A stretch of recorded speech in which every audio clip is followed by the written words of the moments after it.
So I am going to hand over to Vari and Shingai, who'll start the session. So Vari, over to you.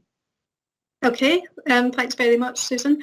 Yeah, my name is Vari McNeil. I job share with Shingai Maramba, who's, I hope, here as well, but I'm going to talk through the presentation, but Shingai will be around as well to answer, help me answer any questions or remind me of anything I forget to say.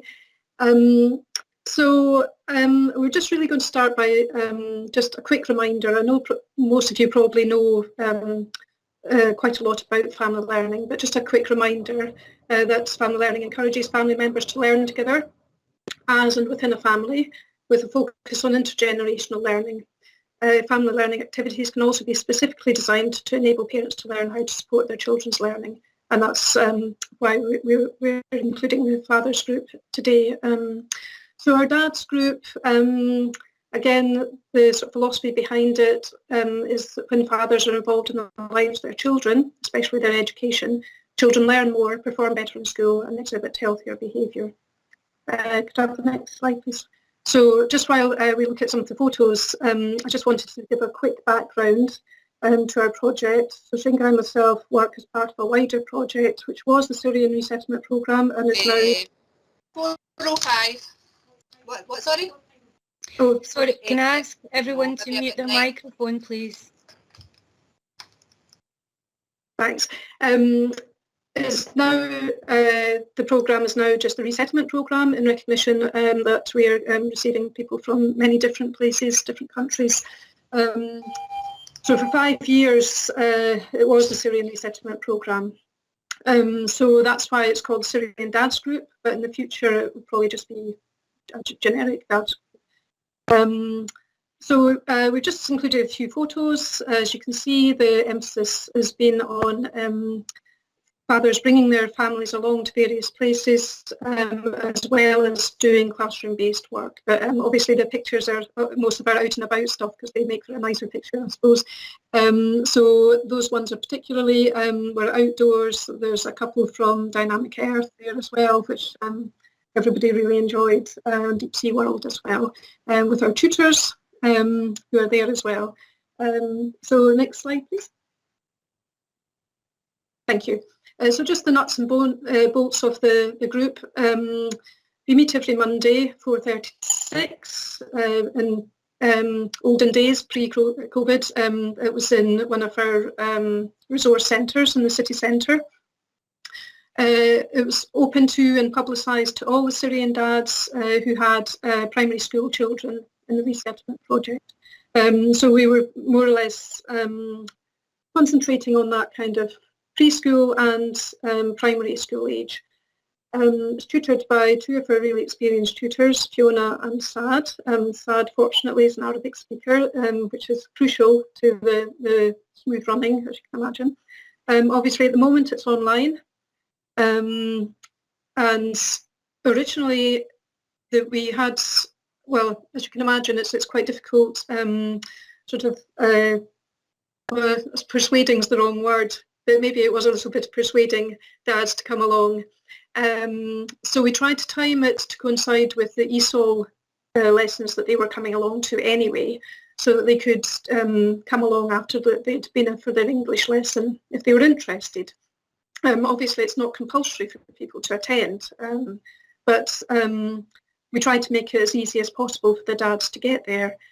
It was, I suppose, because it's in Southbridge, which is our city centre venue, it's quite a classroom-based centre, so there's no room for a creche or anything like that. So I suppose that was one of the restrictions we had in putting it on, but we tried to make all the other elements as conducive as possible to people coming along.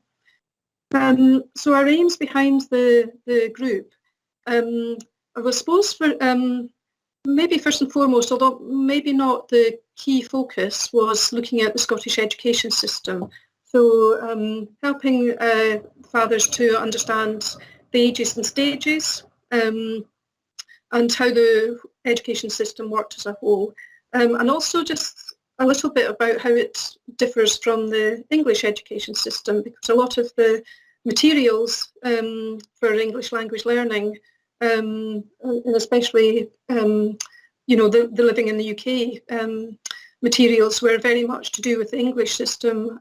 So we wanted to kind of have something of our own that explained the reality of what their children were doing at school.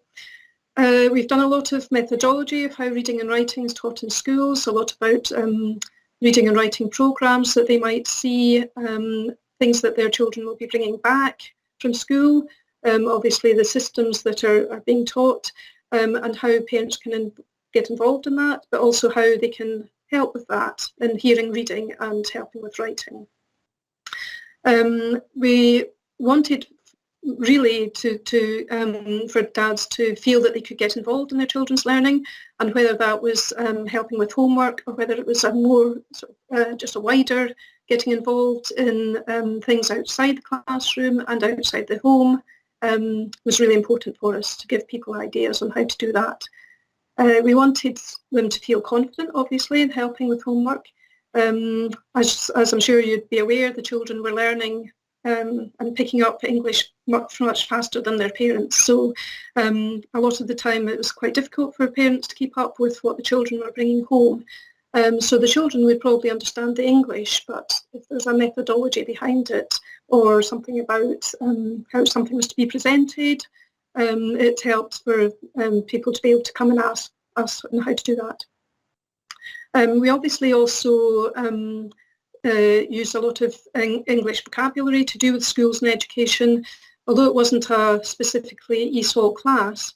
Obviously English language comes into it everywhere. So although SAD was, some of it was done in Arabic, a lot of it was picked up by Fiona, and she would put a lot of vocabulary that came up on the board as well. So it was really useful to do that very sort of targeted language as well.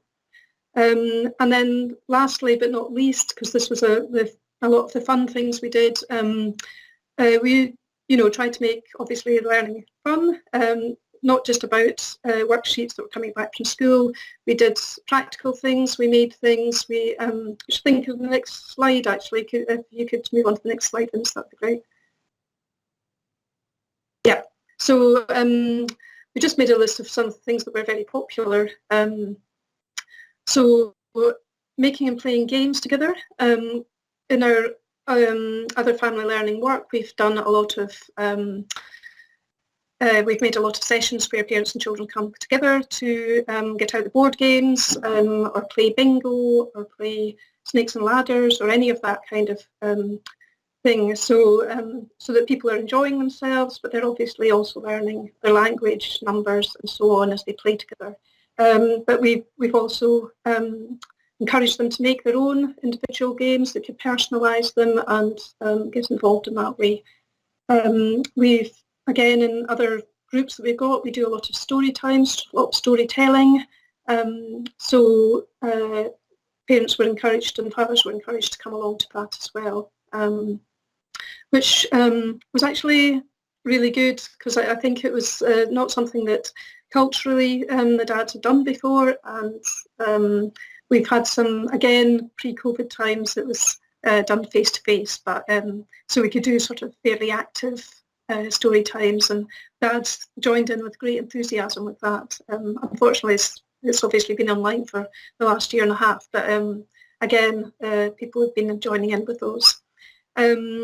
Edinburgh Council uses learning journals in, sorry Shingai, you know more than me about how many schools use these, but I think certainly over half are used in the nurseries, and they can be, obviously the language can be quite hard to understand. It can be quite hard to understand what parents are meant to do with them.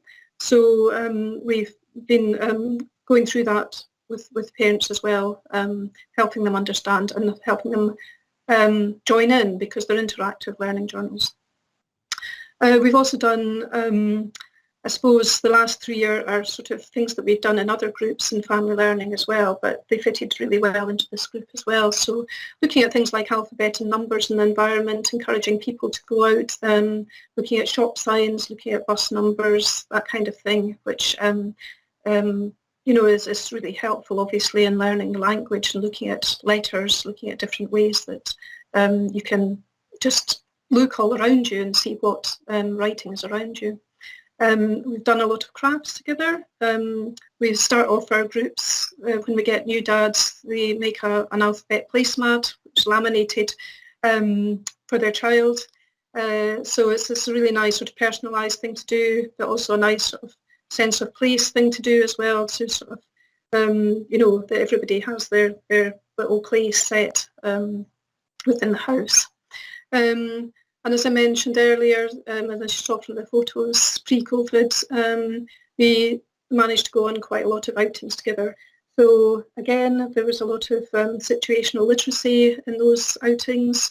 We would encourage the dads to, be able to buy the tickets themselves if we were going on tram or train or bus to places, to be able to, go and buy a coffee together, but they'd have somebody there to support them in their English as they did that. So it was helping people feel safe in going out, and hopefully that dads would be able to replicate, going out themselves with their family and have the knowledge and the language to feel confident doing that. So that's been quite a big part of what we did as well. I think, the rest is just a few comments from what dads have said after the course. As you can see, there was a sort of variety of things that people found useful. But I think, people enjoyed the activities for children to use their imagination, reading. So there was a real enthusiasm for helping the children with their reading. The one in the middle, just it's quite nice just to pick out, a little bit about actually going out and together and feeling confident on the farm and so on.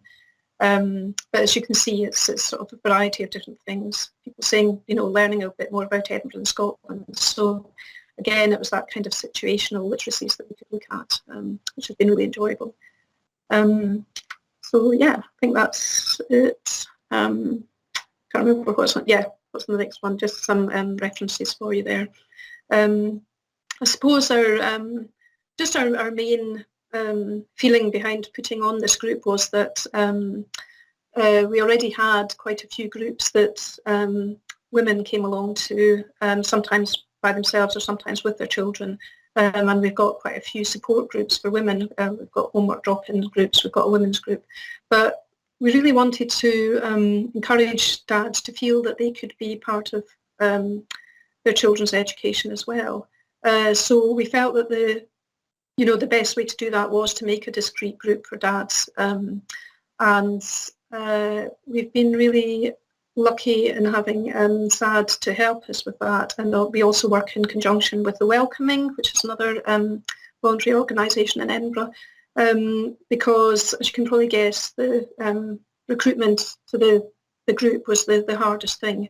But now that it's established, it's definitely something that people feel happy coming along to, and recommend it to other dads and to the new dads arriving. So again, it was just that kind of looking at, there was a sort of cultural thing there about, it's not just for mums. Dads can get involved in their children's education too. So so that's really just a brief overview of our group. Shinga, I don't know if I've forgotten anything that you wanted to add. No. That's lovely. I feel as though I've talked very to that. So I think there's going to be, as Susan said, there's going to be general questions. But I'm really happy at this point to, if there's anything sort of specific that people wanted to ask about any aspect of the group, and I'll try and answer that. Okay, thanks Vary and Shingai and Susan. I'm just going to see if I can share my screen now. Let me see. Now, can you all see that? Yeah. Okay. So Barbara, there we go. Perfect. Started at the bottom, but you're getting a quick whistle-stop tour there. So, hello everybody. I've got this specific piece of work on working with dads and their families, but it was part of a wider project called the Parental Engagement Read Write Count Equality and Equity project in collaboration partnership with the Read Write Count Collaborative in Edinburgh. So I'm going to read you our purpose and aims, and then I can talk through the slides as well. It was designed to support and encourage families to engage together with Read Write Count resources at home. I'll put the slide up. Some of you may know these. These go out to every primary 3 child in Scotland.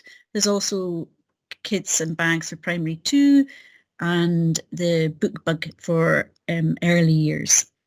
But they became especially relevant during lockdown as every child who received one of the bags had the same ready-made resource at home, which was brilliant. The project addressed inequalities by engaging with families who may not otherwise find it easy to engage with the Read Write Count resource for whatever reason, or the school, specifically families learning English, fathers, and other families identified by school staff as likely to benefit from the focused interaction. So there was 2 phases. Phase 1 was reported on primary 3 families in 5 settings, and phase 2, there was a further 3 groups of primary 3 families in different settings, but all attended the same themed 5 workshop programme, Help Your Child to Learn, which was held online ultimately through Microsoft Teams. So the aims were to identify and address barriers to participation of parents and carers for whom engaging in their child's learning may be a challenge due to cultural expectations or constraints such as time, unsociable working hours, lack of opportunity, or irregular contact with their children. To deliver value-added sessions linking to the gifting of Read Write Count materials through a 4 or 5 week programme of online sessions, and to promote the webinars and staff development sessions. Well, that's something else which we can follow up. But really, I started off, like Barry was showing the photograph there, face-to-face, as we were doing up until March 2020. And I had to really quickly put some, get going with upskilling myself of how to take it onto line. So there was 5 different methodologies in the end working with this project. This was a lovely kit, just to explain to you. Every child gets the bag, 2 beautiful books. In this case, there was a measuring tape, there was playing cards, Coastal Commotion playing cards, and a fantastic little booklet with a pencil here that you could do your drawings or calculations or write stories, and this fantastic too, Fun Ideas booklet. What we find, and what we found through Scottish Book Trust research and evaluations, was that people keep the books, but then they can't remember what they've done with the rest of the items. So my job, I was employed to sort of work with families specifically to use these other items and illustrate good ways to bring them to life. So I created a program, this 4 or 5 week program, specifically aiming this publicity for dads. So we've used dads in the pictures, so it resonates and connects with the dads. How we connected with his dads was through a variety of ways. So lifelong learning colleagues, Karen, Vary, and others. We had relationships with school staff, so we could ask specifically schools if they had fathers that would be interested in joining us. We were hoping to work with vulnerable families who otherwise wouldn't have the opportunities. And word of mouth as well. There was one specific school who had a very good interaction with the parents through another club they ran, the Curie Inn, and they were able to quickly contact dads. I found it really opportunistic, or it was a great opportunity for me, because these bags get given out in different months in the year, but hopefully around about the Scottish Book Week, which is in November.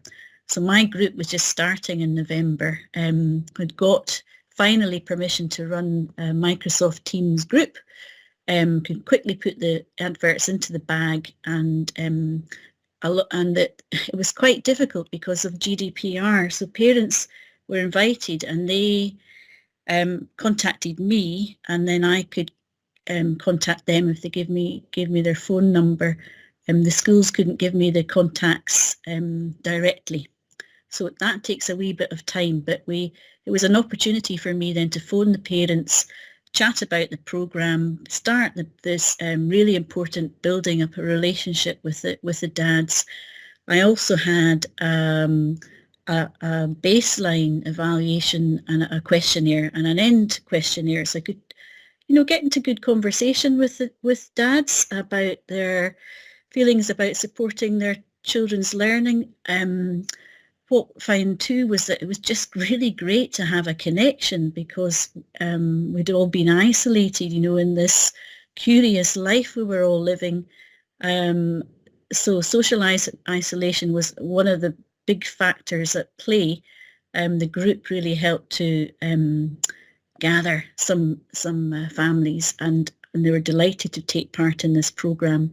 There's more to say about that, but here was a programme. It was really flushing out ideas, fun. I kind of created lots of games and playful activities for the children to engage with their parent, with their dad. But through doing so, they didn't realise they were doing their STEM subjects and literacy too. Time-wise, that was also negotiated. As Vary was saying, it can be quite difficult because we've got dads going off to night shift or coming back from work, or there were some dads who had gone into furlough. Other clubs were on the go too. So we had this one. This one was on a Monday, but another negotiated club was on other days of the week. But once that was rolling, we had a focus that we could all catch up with each other. So again, Susan's going to send these out, and Beverly and Vince will send these out, but it was to promote ideas in the bags with Read, Write, Count through doing a variety of different methods. And one was taking the family step by step through this lovely programme. So we had a kind of icebreaker, and then I took them onto like we're doing here with our sharing our screen. I could go into the web, World Wide Web, and visit the Scottish Book Trust. We could listen to the story being read. We could see different videos there. We could model stories for the children and give a lot of top tips, and just have opportunities for reading together in different sessions of planning ahead, using, I know in education we'll use the Bloom taxonomy, but unpicking that with families, telling them about the lot and the hot questions and how to really build children's understanding of not only having a lovely story, but looking at the broader themes or the deeper ideas. So lots of good things to share together. This was week 1. We also had a lovely art activity, and this is quite funny. You can't see me, but with the laptop you can fold down the screen, and the parents could see my hands, and I could demonstrate different nice wee art activities. So we did potato printing. One of the books is called Wow Animals. It was easy to find a nice art and craft activity that was really curious to do. So I'll just take a wee step back. I'd given the bags to the families. That maybe meant dropping them off at the gate, and it was another opportunity for conversation. But sometimes I dropped the kit off to school, and one little boy was absolutely delighted with his potato, and he couldn't stop telling people, the lollipop lady, his friends' parents, and it was just that spark of curiosity in what was to come. But through potato printing, we looked at pattern, we could look at size, we could look at form and shape, and get into lots of different discussion, mixing up colours. I showed them how to make mud paint. The idea was, I just had the baseline that there wasn't a lot of resources at home, so we could just use what we had around us. This is this is us, me saying, please hold up your pictures.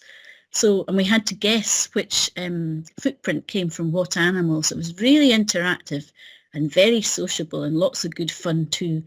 And it wasn't long, it was about an hour really to do all these things. But within that time, we had a great time, and it became a real focus of the week, and families really looked forward not only to the session, but the preparation, what was going to come home next.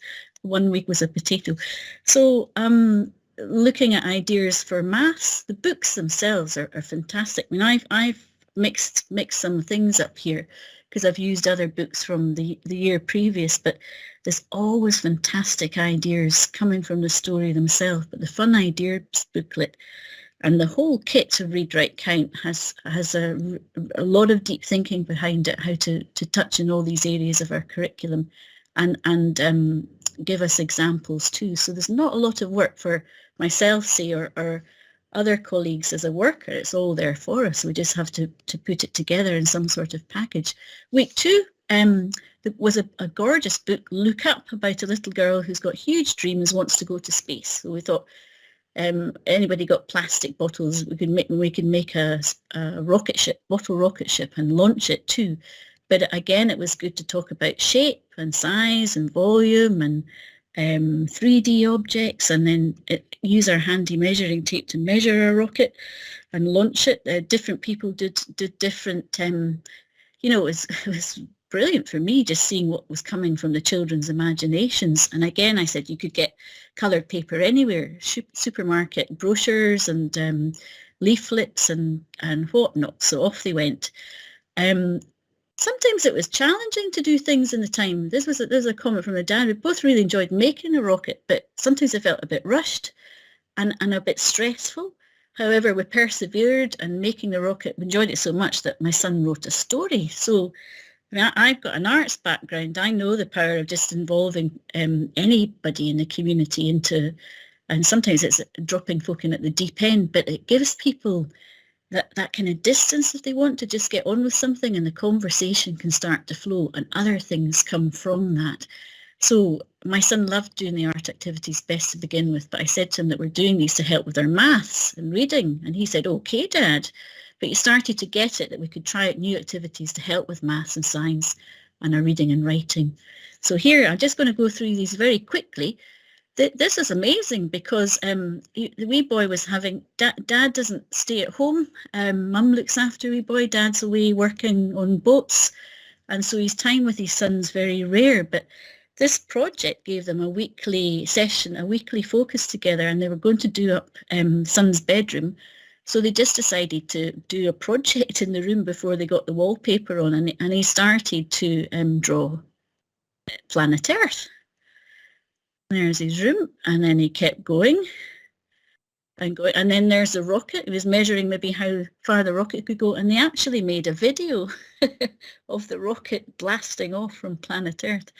We made a paper bag hat, paper bag astronaut's helmet, and here's his story. I made a rocket from Read, Write, Count, Children and Dads Club. We decided to make a film of the rocket, blah, blah, blah.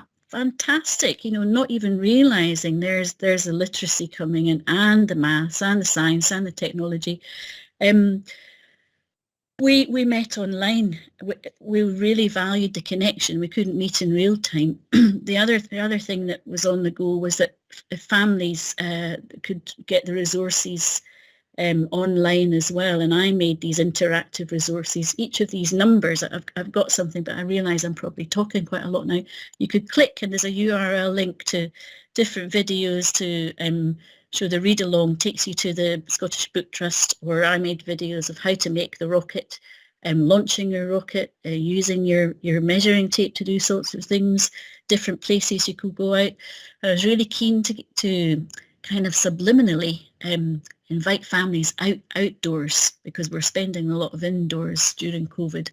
So there was lots of examples of that. There was lots of videos to choose from the 2 books that I made. lovely things that the families made. There's a great photograph that one family sent of all the things they made, and they've still got them. They're real treasures. But things to see, a magnifying glass out of a cornflake packet and a plastic packaging, and Luro binoculars and puppets and all sorts. Yeah, going to the library is something that we do in family learning. This was from when I could meet with families. It gave an opportunity to talk about incidental things with the parents. You know, they're relaxed, they built up a relationship, finding out that, you know, that this was really good. Parents loved coming into school, being involved in a family learning project, wanted to support the children's learning. Child in this situation was having difficulty. He doesn't like maths, couldn't understand it, but he loves helping his grandpa, who's a plumber. And he measures and he helps him with his calculations. So there was that sort of really important thing about the two-way interaction. We've got a parent's perspective of the child's learning, and we've got the teacher came along with us too. We've got what happens in school with the school curriculum, and realising there's a disconnect. This gave us an opportunity to have a joint conversation, and the hope was that there would be a family learning group starting up in school, but then we got closed down. This is really nice. So that was the library. A visit to the library. We did a treasure trail. There's number 12. We've got a lovely warm welcome from our librarian, information and lifelong learning colleagues. We had to rethink it online. So bottom left, that's Tony. Top right is Paul. And they took us on a virtual tour of the library. So I worked with them to find out. You can go on Libby, and there's something else. I made a video with my bubble neighbours of how you could, you know, click on join. If you hadn't joined before, you could join the library. You could see what was there. You could borrow books, And then I wanted to have a bit of, oh yes, there was opportunities for trying out different things in the bags, using story cards, which are absolutely brilliant, matching numbers, linking up with the Curriculum for Excellence. This Fun Ideas book, I wanted to show them all the activities we'd done together were all inspired by, or directory had come from the Fun Ideas booklet. And rather than losing it and throwing it away, just to emphasise how useful and important it is, taking people on to back to the Scottish Book Trust. It shows all the connections with the Curriculum for Excellence. There's a broader picture. You'll get the slides, but there's lovely comments from everybody, and lovely stories and lovely opportunities just inspired from these books. And lots of thumbs up. Further opportunities for families. We would maybe see this was in a library, but just to connect to tomorrow's presentation, it was great that we could signpost families to Fathers Network Scotland for further opportunities for themselves, but also specifically for dads, and the family. And finally, this is a dad saying, I think that all dads should do this. It opened my eyes, think of new ways to help my son's learning. We're thinking about all the different things we can do now, learning just by playing. This has been brilliant. And another dad, the programme should be continued. It was very helpful with us. Like sport, it should be expanded to other parts of Scotland and the UK. It gives wonderful opportunities for parents and their children. Vinny. I'll just come out of there now, if I can. Up here. That was wonderful. Very enlightening. And I think the other thing just to mention is that all of the resources that you have developed are all online on the Edinburgh University page. Yes. That you can click into on your presentation when people get out. So there'll be and some of them are on YouTube, which is you talking about the resources and how to use them, and the others are like paper activities and things like that. Is that right? That's right. But also we've got some information that we can put onto the hub, the national hub as well. And I'll just put something in the chat bar as well. I'll put the links in the chat bar to Scottish Book Trust and to Edinburgh University.